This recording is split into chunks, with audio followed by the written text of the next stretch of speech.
Welcome to Coaching for Creatives with Kirsten. My name is Kirsten Call. I'm a therapist-trained life coach and a children's book author. Together, we'll get the drama out of our lives and onto the page. Let's get started. You are listening to Episode 106, Increasing Motivation. I took piano lessons for 4 years when I was a kid. I loved playing by ear, and that was actually how I learned through the Suzuki method. But eventually, I needed to learn how to read notes. And my teacher stopped playing my songs for me before I went home to practice at about age 12. So I quit piano because somehow reading the notes felt impossible. I didn't want to do the work, and frankly, I wasn't sure I was capable of learning to read the notes. Now I realize I could have learned it. I just wasn't motivated enough to do it. I've been paying for music lessons for my children for over 15 years now. Between the 5 of them, they've taken lessons for drums, voice, piano, saxophone, trumpet, French horn, guitar, songwriting, composition. It's so beautiful to listen to and watch my children play their instruments together. It's been a really lovely part of our family culture to sing together. But I've always regretted not really learning to play the piano. And we have a beautiful piano that no one is really playing much right now since my serious pianist has grown up and left the house. So this year, I decided to try to learn to play. I just took my very first lesson online from my younger brother, Jamie, who runs a music studio with his wife out of his apartment in New York City. He started out the lesson with a strengths-based approach, and he said, look, let's start with what you're good at. You have a really good ear. So he taught me about chords and music theory in an engaging and challenging way. I actually thought my head might explode. But my assignment to figure out the chords for the song Hallelujah and write them out with Roman numerals is a fun challenge that I can sing to. My brain feels a little old to learn these things, but I'm also more seasoned and more motivated to learn the piano than I was almost 40 years ago. We're reaching the end of the month of January, which is about the time when people have either solidified new habits, I'm building the habit of playing the piano every day, or people have given up on their goals. It's really hard to keep moving forward when it's cold, when there's chaos in the world around you, when you feel uncertain about the future. It's hard to focus on the goal when we have so many distractions right in front of us. So today, we're going to explore concrete ways to increase your motivation. Number 1. Put your end goal in the calendar. Give yourself a deadline. Perhaps you want the first draft of your novel completed in the next 5 months. Put that end date in your calendar so you have something concrete to think about when your motivation flags. For me, I want to be able to play the piano when my kids bring out the trumpet and violin and play chords with them as they improvise. I want to accomplish this by the end of 2025, so I've put that in my calendar. Number 2, make your goal a habit. Schedule your practice in. I'm spending time daily working on figuring out chords, playing Hallelujah, and singing along. If you're working on a novel, schedule in when you're going to write each chapter. I've got a middle grade novel in verse I'm revising, and I've scheduled in a couple hours weekly to really focus on that particular project. Number 3, celebrate small wins, and the big ones, of course.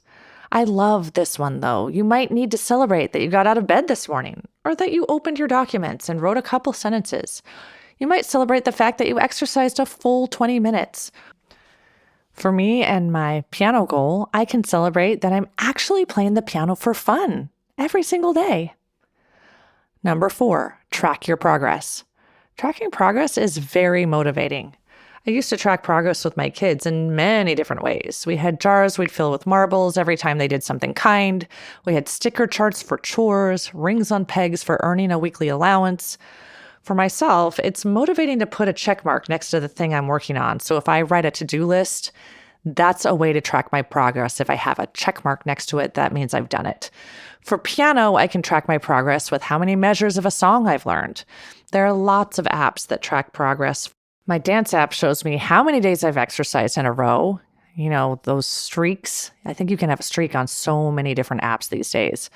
How many days in a row that I've exercised, and also if I've reached my daily goal of 30 minutes.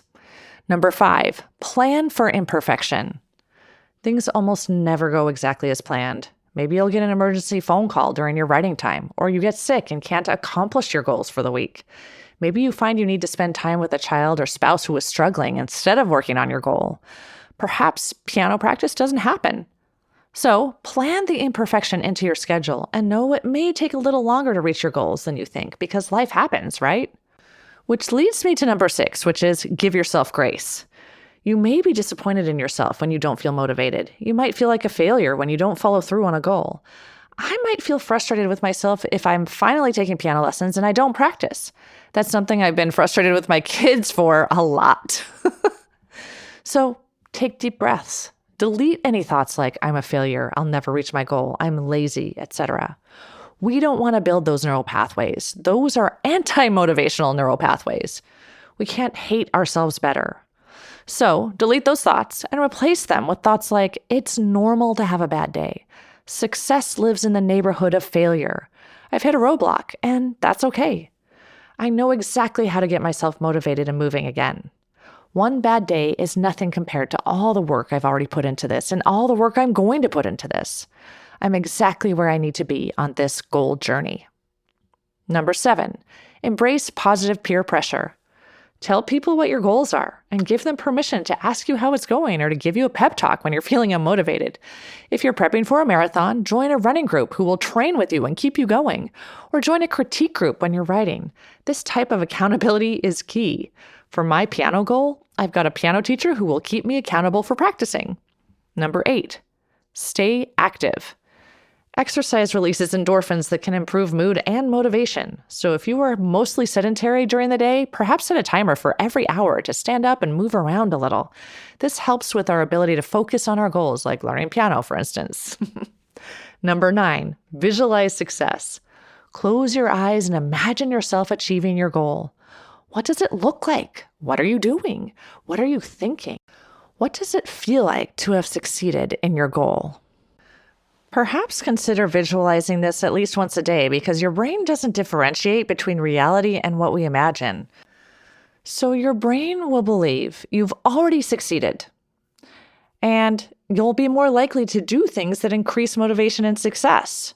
So in order to be more motivated and to reach my goal of playing the piano with my family, I can imagine myself already doing it, and my brain will believe it's already happened. Therefore, I will do the things that make it happen. Number 10, practice gratitude. I know I say this all the time, but we are never motivated by putting ourselves down. Gratitude is motivating. When we're grateful for our lives, we're more likely to follow up on our goals and dreams. For example, I'm so grateful I have a beautiful piano that I love to play and that I love to hear. Number 11, practice mood-boosting activities. Think about what makes you happy. Is it nature, funny movies, a good book, playing ping pong or pickleball or Monopoly, drinking hot chocolate in front of the fire? Write down a list of things that make you happy. Choose one and do it. When our mood is elevated, we're more motivated. Number 12, use the WOOP method, the W-O-O-P method. The WOOP technique, created by Dr. Gabrielle Oettingen, stands for W is wish, O is outcome, O is obstacle, and P for plan. So then you ask yourself these questions. What is your wish? What would be the outcome of that wish coming true? What main obstacle stands in your way? What can you do to overcome that obstacle? So perhaps take a moment and answer those questions. You can answer them in your mind. You can write them down. Answering those questions will help keep you motivated. So again, if you're feeling unmotivated, consider asking yourself the WOOP questions or doing some of the other things we've discussed today. I'll be over here plinking away at the piano. Until next time, keep smiling.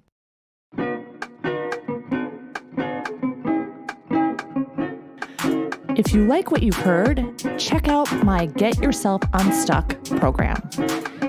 Go to KirstenCall.com. That's KirstineCall.com and schedule a free consultation today. Coaching for Creatives is produced by Kirsten Call. Music and audio engineering by James Call.